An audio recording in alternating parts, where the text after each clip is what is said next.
Drage državljanke, državljani, za nami so zdaj že 3 leta trdega, težkega, a tudi uspešnega dela. 3 leta, v katerih sem samo kot predsednik vlade sprejel več kot 1000 odločitev, kar je, če preračunaste, skoraj ena odločitev na dan.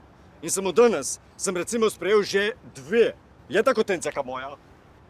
Ja, dobro, eno si sprejela ti, a samo superga sem si sam zbral. V glavnem, kot ste videli, sem sprejel več kot 1000 odločitev in če k vsem tem odločitvam prištejete še vse obljube in posebej, če upoštevaste, da je vmes bilo obdobje, ko obljub sploh nismo dajali, je jasno, da gre za najbolj uspešno vlado, kar jih je ta država kadarkoli imela.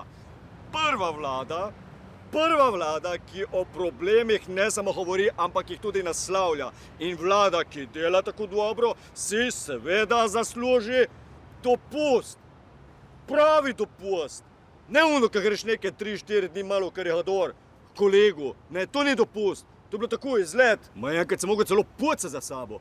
Ali pa tisto, ko greš za nekaj dni v Vatikan, to ni dopust. To je bolj tako šoping, ne. Tu če greš 2krat, na koncu samo več zapraviš in to je vse. Pravi dopust je, ko greš vsaj za mesec stran od te usrane države.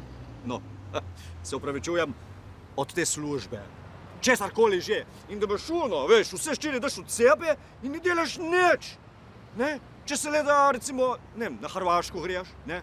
Na kakšen otok, pač nekje, ko so Slovenci pokupili vse in parcele, hiše, da je tako občutek domače, union je itak cenejši kot pri nas, mesa itak ne smem jesti, tako da me ne zanima.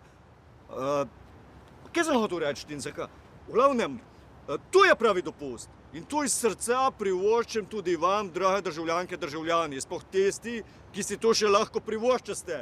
In vam bom zato mogel v zadnjem letu nabiti še kak davek, ja, ker imate očitno še vedno preveč denarja. Se vidimo na plaži. Tako ja. No, na dopust odhaja tudi Mira s Tincekom, ampak še preden pa greva, me dovolite, da naredim še nekaj pomembnega, nek korak v mojem življenju. Tako, draga Tinceka,